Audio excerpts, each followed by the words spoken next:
તમારી આ shampoo use કરવાથી તમારી પ્રોબ્લેમ ઝીરો થઈ જવાની છે. જો આ બધા ફીણ વળે છે ને આ અરીઠાના છે.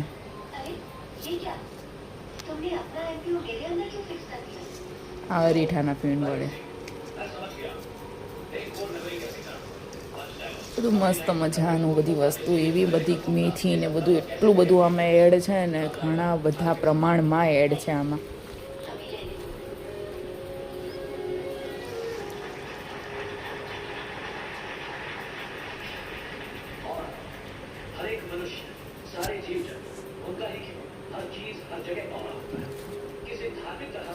કલોંજી છે, મેથી છે, બહુ જ બધા ઇન્ગ્રીડિયન્ટ્સ આમાં આખી રાત પલાળેલા છે.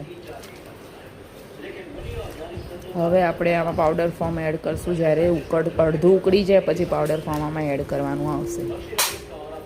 જો આ બધા રોઝમેરી બી એવી મસ્ત છે ને.